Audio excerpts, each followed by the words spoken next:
ہمارے کندھوں پر لگ جاتے ہیں. ایک شادی کری تو اس کے کرنے میں آدھی عمر لگ جاتی ہے اور پھر جب اس کو کر لیا تو اس کا قرضہ ادا کرنے میں آدھی عمر چلی جاتی ہے. اور یہاں تک کہ ہوتا یہ ہے کہ جوان بچے اور بچیاں بیٹھی ہوئی ہیں اور قرضہ بوڑھے باپ کے سر پر ہے اور ان کی عمریں نکلی جا رہی ہیں اور کوئی کرنے والا نہیں ہے.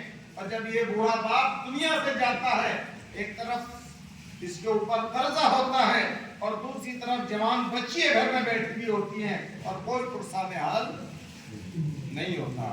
لہذا اس سلسلے میں سوچنے کی ضرورت ہے یا نہیں ہے بھائی؟ کس کو کون سوچے گا؟ ہم سب سوچیں گے. نماز کے بعد سب حضرات بیٹھیں, اس سلسلے میں بات ہوگی. ہماری جو تحریک ہے آسان نکاح کو آسان کیا جائے. جناب رسول اللہ صلی اللہ علیہ وسلم جس سنت, جس نکاح اور جس عقد اور جس مستور طریقے کو ہمیں دے کر دنیا سے تشریف لے گئے اس پر ہی لوٹ کر ہمیں آنا ہے. تبھی زندگی میں چین سکون آئے گی, تبھی زندگی میں خیر و برکت آئے گی. اور دیکھو ایک بات اور سنو, جتنا زیادہ خرچ اور جتنا زیادہ رسومات اور جتنی زیادہ نمائش اور جتنی زیادہ خرافات جس شادی میں ہوتی ہیں اتنا ہی زیادہ اور جلدی بگاڑا ہے یا نہیں یہ بات؟ کیونکہ محبتیں ہوتی نہیں, دل جڑے ہوئے ہوتے ہی نہیں.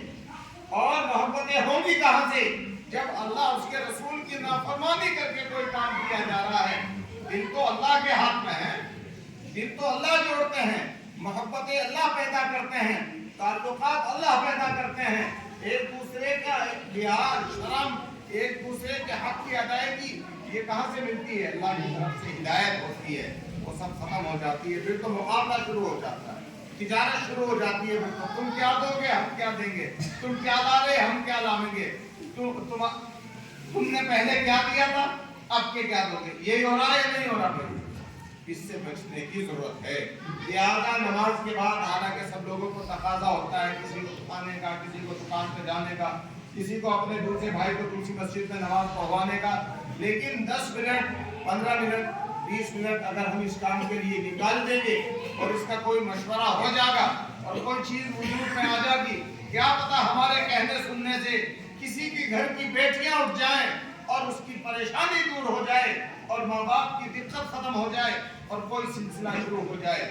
تو آپ سب چاہتے ہیں ہمارے ساتھ کون کون بیٹھیں گے, کس کس کی نیت ہے, ارادہ؟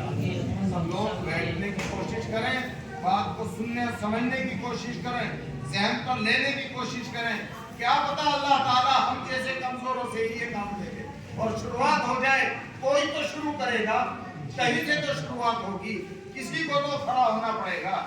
لہٰذا میرے بھائیوں یہ ایک کوشش, ایک محنت پورے ملک کی سطح پر ہو رہی ہے. ہمارے اکابر اور بزرگان دین اس بات کو کہہ رہے ہیں کہ وقت کو, حالات کو سمجھو. جیسا ابھی قاری صاحب نے فرمایا, حکومت وقت کو سمجھو, حاکم وقت کو سمجھو, حالات کو سمجھو. اگر نہیں سمجھیں گے خدا نخواستہ زیادہ دقتیں نہ پیدا ہو جائیں. اللہ تعالیٰ مجھے آپ کو سب کو عمل کی توفیق عطا فرمائے. نماز کے بعد سب حضرات تشریف رکھیں, انشاءاللہ تفصیل سے سارا پروگرام آپ کو سمجھایا جائے گا انشاءاللہ. جزاک اللہ تعالیٰ. ماشاءاللہ.